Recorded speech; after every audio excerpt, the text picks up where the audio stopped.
Good afternoon, chickens. Got some Democrats here.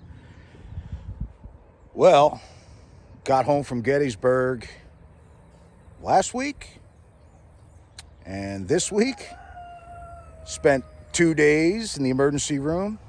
Apparently, I need to have my gallbladder taken out, so that's fun. But as far as today, now I belong to a Civil War Roundtable group. Hush. I belong to a Civil War Roundtable group, and one of the gentlemen in that group is a part of a Civil War reenacting group that I have filmed a few times in Gettysburg and Fishkill. Well, he informed me that they were doing an event today at a brewery here in Statsburg, New York. So I drove out here today to come check it out, support them. They're a bunch of cool guys. I like filming them. So I have no idea what today's about other than that. So we're going to head up here and see what's going on. All right.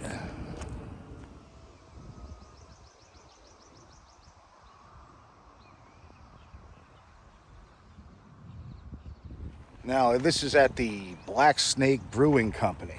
I don't know if this is a bar or a farm. I have no idea. Never been out this way before. So we're just going to kind of wander around and see what there is to see.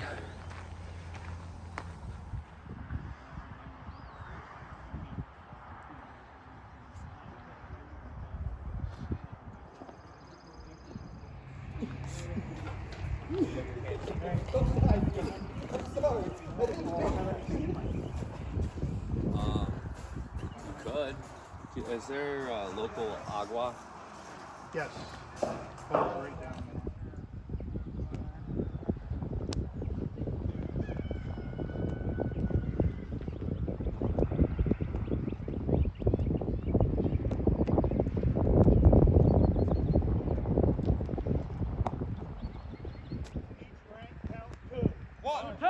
One, two. I thought I was hearing it here. All right, so what we're going to do is we're going to do some basics now. Yes. Where are you moving them? Folks up in the shade there. Coming down here, you're staying out here. I'll move them up, and we're just going to do some rudimentary stuff before the 2 o'clock maneuvering and firing. Okay. One watch the timing. What Mike's going to do, basic maneuvering, we're doing the fire demo at 2 o'clock. Keep them out at 14 hours. Oh. So I can rely on company. No.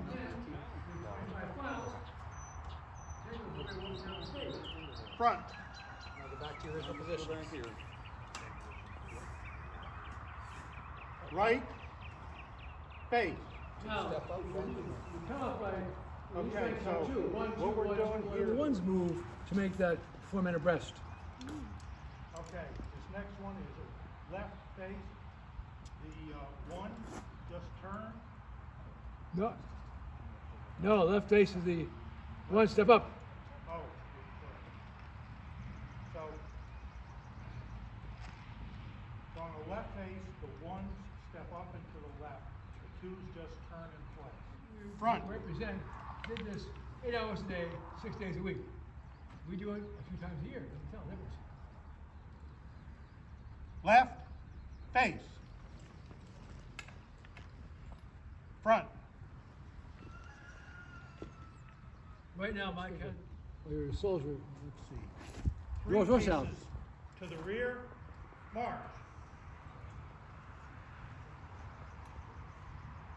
Right wheel. March. We have a large body, has to make a turn, the right wheel, you touch in and you look out. You want that, if you're making a right turn, you look to your left. I think Mike carrying an original sword today. He has an Right. original issue sword. I have one I Wheel. bought down Scotland Harbor down in New York City. You'll notice the crow is looking out. You'll notice that you'll see hat brass and red stars. Oh. We're 20th Army Corps, 1st Division.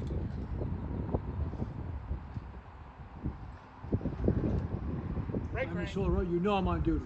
So technically I'm not really on duty, I'm observing Lieutenant. Well, I wear infantry straps today. You'll notice the welt of my trousers is buff because I'm portraying Cornelius Campbell's surge in the 150th. So blue is for the infantry, red for the artillery, buff for staff, and the cavalry is yellow. Because I've never seen the face of the cavalryman. He's always going that way. So the difference in my sword, the government says I should carry one, so I would go down to Manhattan, Scout and Hardit.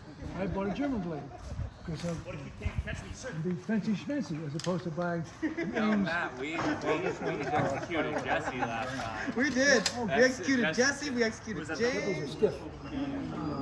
And I wouldn't be surprised on the march.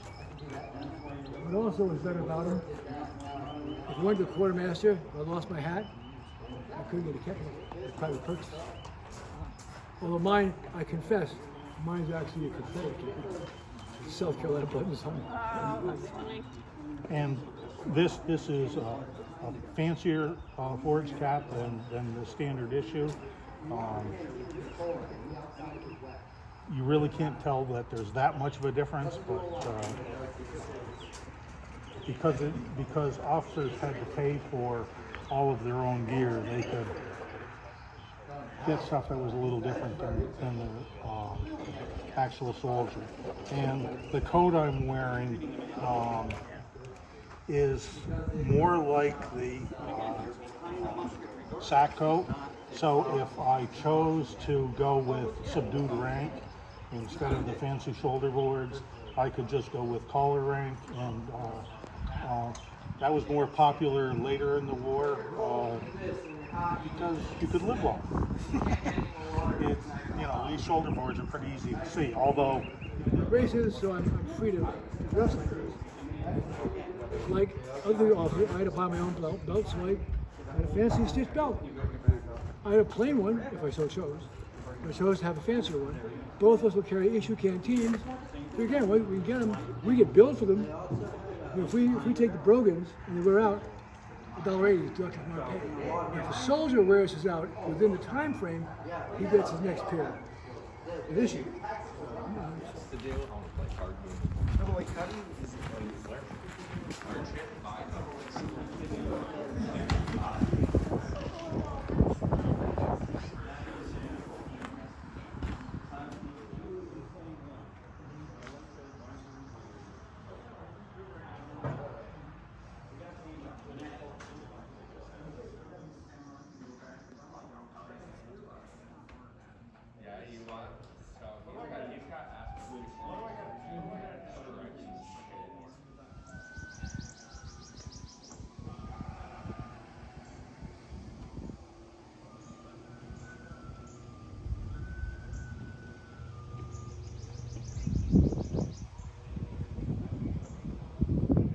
Oh, this is a really nice looking venue.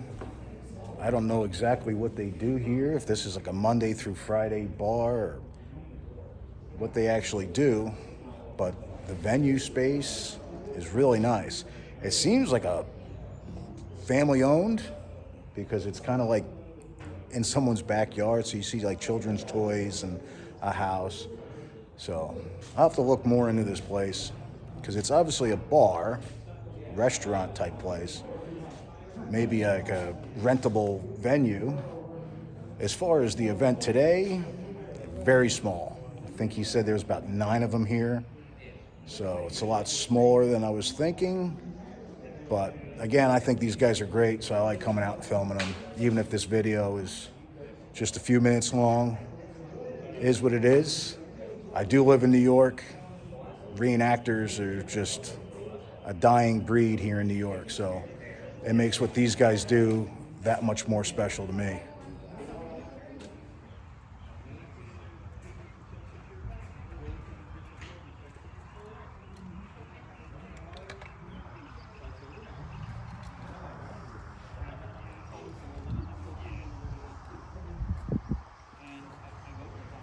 All right, apparently they are going to do a gun demonstration. Don't know the best place to sit.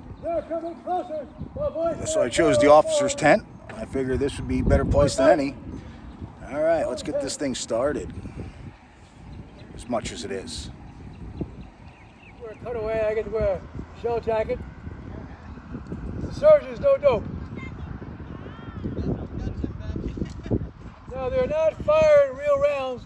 They're firing a round that looks like this. And the 17th, artillery for you. So, in there, 65 grains of black powder, mini ball. Like that. That mini ball is what they're going to fire. And now it's to have a soft lead. Now what the lieutenant's doing, he's lining them up in height order. The tall men are in the rear now. Well, the tall men are supposed to be in the rear. On the hill, it's hard to see. Yes, thank you, Griff. Very good, the manual arm. Well, I'm going to do stuff the same way. Right shoulder shift. R. So go double quick time, 120 steps a minute. That's your position of arms. Also give your hand a rest. Shoulder. Arm. Support. Arm. You're on guard duty, you're marching along, goes to your left arm, take your right arm a rest. What you need? Shoulder. Your arms for a mile and a half, 2 miles. Your right arm gets very, very sore. Shoulder. Arm. Need Tommy John surgery after that. Present. Arm. Honors plate, short, clear officers. You're in the company, in the battlefront. This way, you're not firing at you. Arm. In place rest. Whoa. Whoever comes in front of you, barrel away from your face. We don't want any lost noses. Handle. Cartridge. This is the cartridge. This is what they're carrying. That cartridge, that's why you'll see in a moment, there's 2 teeth. Cartridge. Now the cartridge then, Charge. upside down. Cartridge. Pours down the barrel. Squeeze out the bullet, put the top of the barrel. Draw. Rammer. Whenever it comes out, 2 motions, cease the top of the barrel. Ram. Cartridge. When it goes down the barrel, watch how far it goes down. If next time 3 inches of barrel of rammer is showing, you have a problem. Rammer. No, middle finger goes over that. You don't want to cook off showing your hand. Prime. When you prime, you put a small percussion cap, looks like a top hat, on top of the cone, and a fulminate of mercury in it. Creates a spark. We can fire in the rain, unlike our Rebel War counterparts.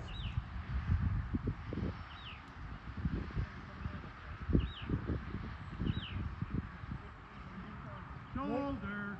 Arm. Corporal, to your post, mark. It's easy to forget, command is out there. Arm. Put it away. You don't want to be shooting people coming up the walkways. It's rude. Company. Steady. Aim. Fire. Whoa. Now, you saw how much smoke 8 muskets made. Multiply that by 10 or the air. The stars and stripes and the first Confederate National, 3 stripes and a blue canton gets pretty confusing. And I can tell you, I did it at an event many years ago. I confused our colors with the enemy's colors. The St. Andrew's Cross was originally designed to make sure I knew my side from your side. But now it was unloaded. If I'm the Confederates, I've got at least 20 seconds to come across that field and attack. You can fire by rank, rear rank, turret, or by file. Each 2 men, right to left, is 1 file. If I have 25 files, I go bum, bum, bum, bum, bum, bum, bum, and then continue to fire. If I'm the enemy, guess what? My head's down. A regiment has 10 companies. So if the battalion command is firing by rank. Fire. Load. now, off the weights, you watch them load. When the rear rank is partially loaded, poor dog, the front rank can fire. But now it's half the time. Fire. So what's going on in a regiment of 10 companies?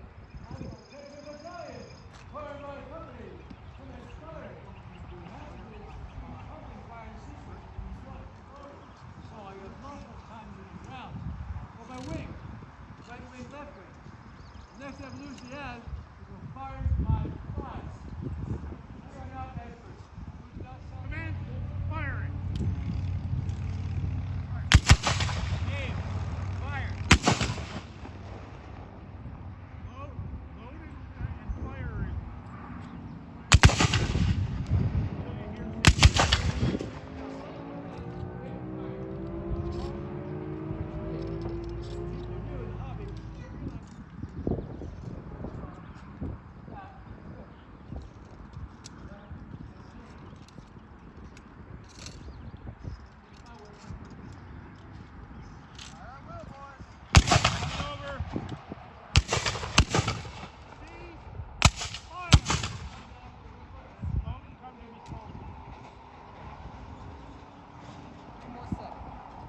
Weapon, and then you can find his weapon to get dirty.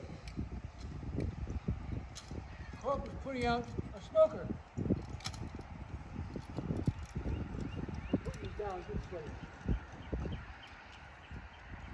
And a live round, I want to really take the time.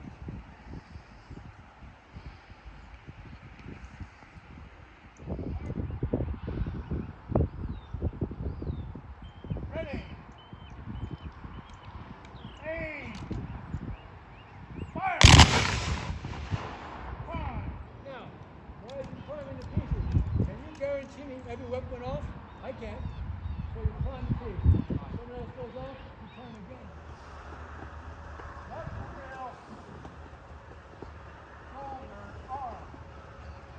Good move. Left rail. Arm.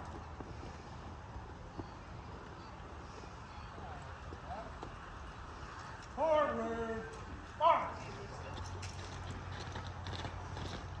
Charge. Bayonet. Halt. Now, that's Hollywood. These Order, will arm. fire actually 250 yards Unfixed, from bayonet. 1,000 yards. Your chance getting that close is pretty slim.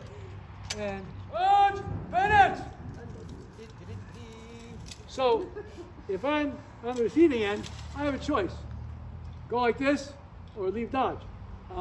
Rarely does that happen. Bayonets are nasty weapons. If I don't hit you in the gut, hit you in the ribs, it gets stuck. My file mate then, his file mate crushes my skull with his musket. Much easier to take the musket and bop a man and use a bayonet. Not a terribly stylish garment, but very functional. And Private Russell on the end is wearing a New York State jacket. That is the first coat the 150th New York was issued. It was issued by the state. It's a shell jacket. It's got lots of buttons. It's got the shoulder epaulets. When that coat wore out, the United States government was not about to issue them that coat again because that wasn't part of their stores, so they were issued both the sack and the frock coat. And I'd much rather polish 4 buttons than 9, 10, 11. Corporal, that private down there, and actually most of the privates are wearing what's called a forage cap. Most useless piece of headgear ever invented. It was modeled after the Gordon. And he's also a private cheating. Now, corps badges, if I'm in the general, how do I tell my guys from your fellas? Well, we're wearing blue, dark blue and light blue, because mid-war, they stopped doing dark blue trousers for the men, very expensive dye. So, corps badges come out.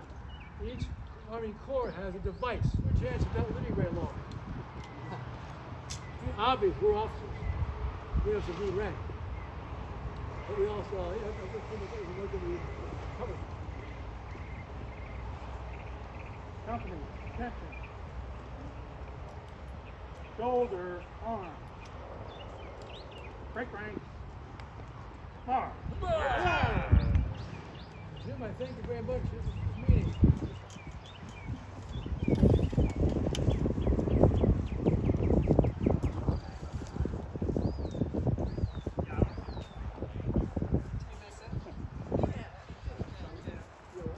But I asked your father if he was. No. Yeah. When you're like trying to move, absolutely.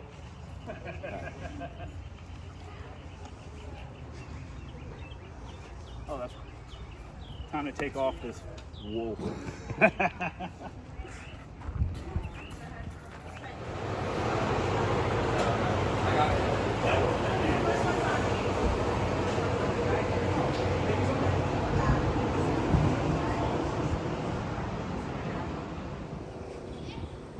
Well, in there is where you'd find a little bar.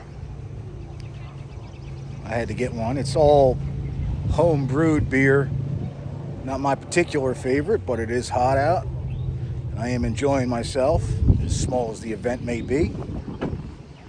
So I'm gonna go find a place to sit, enjoy the drink. Wish there was some music playing. I got plenty of it on my phone. Maybe I should put some on to broaden the mood.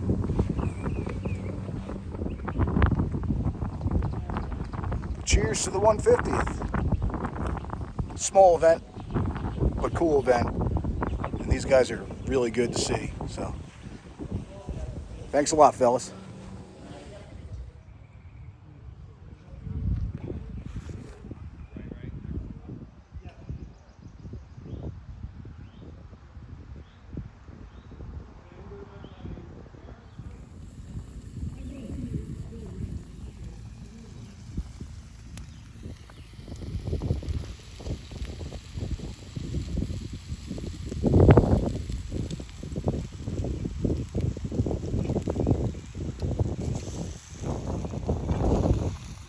To recruit a regiment in this county prior to the draft.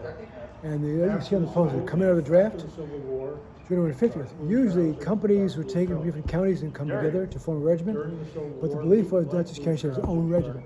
So Benson Losing, who was a historian, his wife, and the humorist Josh Billings, Henry LaShaw, argued to create this regiment. So they began recruiting in the summer of 1862, and they formed up. Well, John Ketchum was a state assemblyman, got the colonel's commission, and the deal is, if you recruit 100 men, you're the captain, and you have 2 lieutenants commissioners to give out.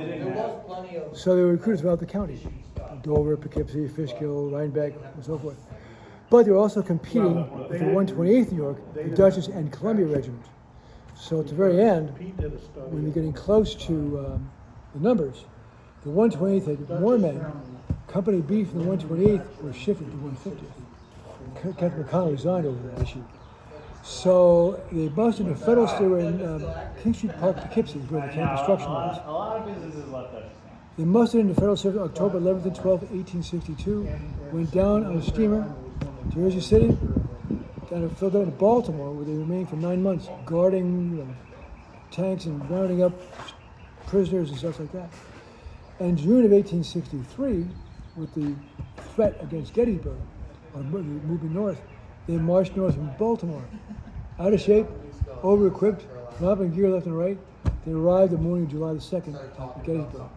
And they sat there all day. And then in the evening of July 2nd, they went from the Spangler Spring area, about a mile and a half, 2 miles to the Charleston Farm area, and they recovered 3 cannons from Bigelow's battery that the Confederates had taken. They, with the Marylanders, were probably the largest brigade in the field, 1,300 men. The Confederates was flummoxed. Where'd they get the fresh troops from? Neither unit had ever fired a shot in anger before. So they get the cannon back.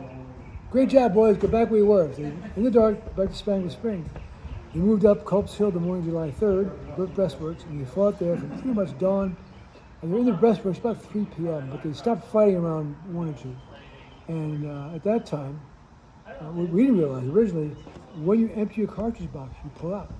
They were relieved by 3 regiments, and in turn relieved 3 regiments. So they were in different spots in Culp's Hill throughout the day. But their main line of works was where the monument is today. So when they stopped fighting, what's happening next? The artillery duel prior to Pickett's charge. So you can bet they're sitting there going, wow, it stinks to be you, huh? You know, hope it turns out okay. Gettysburg ends, they've got no equipment. They then march south into Virginia. Many of them got sick. They were drinking a fiery liquid, some kind of a moonshine. Then with the attacks in Chickamauga, they lost Chickamauga, and the Cracker Line, they were shipped south by rail and by steamer to Tullahoma, Tennessee. And they spent the winter of 63, 64 guarding water tanks and trestles, that kind of thing. And in April 1864, having been combined, 11th and 12th Corps, now the 20th Army Corps, they left Atlanta on April 28th. They marched into northern Alabama, down through Georgia. All the battles in Georgia, Resaca, Dallas, New Hope Church, Culp's Farm, Prairie to Kenesaw Mountain. They then also were at the siege of Atlanta. They entered Atlanta, they were in Atlanta. They were part of the cohort that left the city burning. They marched to the sea, and they spent Christmas in Savannah, Georgia. And in January 1865, they crossed into South Carolina and the Carolinas campaign. In the meantime, in South Carolina, on the river, they captured a steamer Ida. So the 150th New York won naval battle. They captured the steamer, they burned it. The 3rd Wisconsin, our brigade, not to be outdone, captured the steamer, brought it back as a prize of war. They went to South Carolina, up to the Carolinas. They skirted Columbia. They got to North Carolina, to Fayetteville. Their last actual battle was Aversboro on March 16, 1865. They'd been asleep in a cemetery the night before. In pouring rain, marched to Aversboro, and in a line from about dawn to about 5 p.m. They fought from dawn about 2:30 p.m., advancing in 2 lines. The fight was so intense, they couldn't actually change lines. They brought ammo box up, broke them on the ground, handed ammunition out to them. And our company commander, David Slate, was killed in that battle. They're advancing, and in the modern battlefield, you can see today a slight dip and a slight rise. And the sharpshooter was in the bottom of that dip. As they came over the rise, he was 2 paces in front of the line, and he was hit. He goes down, the company stopped. He says, no, you can't help me, just go. They tried to pull him back to the line, and in the last 20 minutes of the actual fight in the 150th, this man died, hit in the Abbey, bled to death. Even the Smith, then acting as colonel, 3 times his diary comments on Slate's death, because he went all the way through the war, just to die the last basically half hour. They then went to Bentonville, but they were lucky in reserve. Did not have to fight for Bentonville, which is 19th to 21st of largest battle in North Carolina. And then after that happened, they were marched back to they went to Bennett Place, where the Johnston surrendered. They said, boys, the war's over. Go back to Washington. So they marched to Washington, and they were part of the Grand Review in May of 1865. So from April 28, 1864, all the way to May 24th, 65, they marched around 1,300 to 1,400 miles. That included foraging. They did foraging out in the countryside. You count all those trips. So they actually count on foot. And the brogans were where? They marched about 1,400 miles. And do you know when you mustered out? They mustered out in June 8, 1865. They came back to Poughkeepsie. What's now Mansion Square Park was a celebration. 50,000 people in Poughkeepsie to muster them out. Along the way, in December of 63, the 145th New York was disbanded. The officers to a man were cashiered and fired. The colonel was 19-year-old Edward Livingston Price, denied a commission 3 times. Got it. They were so disreputable, they disbanded. The men had served. So 3 companies, that regiment from Staten Island, came into the 150th. When they got back to Dutchess County, they said, welcome 145th, you are now Dutchess County boys. Because the original reception, I think, was pretty icy. They took more casualties of Dallas and Resaca, I think, because they tried to prove themselves. But when they came back home, they then just went to separate ways. Smith, the surgeon, died at 65 in Stanford. Stephen Cook and Bartlett wrote the regimental history, published in 1907. William Weil, who was 15 when he got into the regiment, was the publisher of the regiment. And that, in a nutshell, is the history.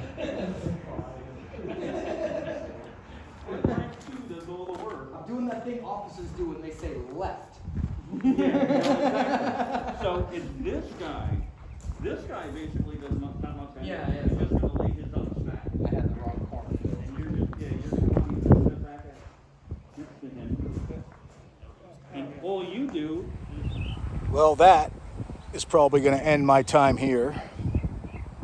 Crowds left, got real quiet, which gave me the opportunity to actually sit down and BS with a lot of the guys who are much cooler than I thought they'd be. Actually kind of prompting me to suit up and join them, which maybe I will one of these days. But just said my goodbyes, said I'll see him around. I know they have an event coming up in Gettysburg the first weekend of October. Sadly, I should be in Fredericksburg at that time for the next photo seminar. But I'll catch them around. They're local guys, so I'll see them around. But great event. It was very small, but like I said, gave me the opportunity to really sit down and BS with a lot of them. So I am happy I came out. And the venue, beautiful place. So if you ever want to come out and just have a drink here, I guess they do open mics. I guess that's what they're doing tonight. They're going to do some kind of open mic event. So I guess this place is a hopping place to come to. But now, back in the car, go back home. It is fairly warm out. Maybe I'll jump in the pool. And then that's about it. Until next time, thanks for watching.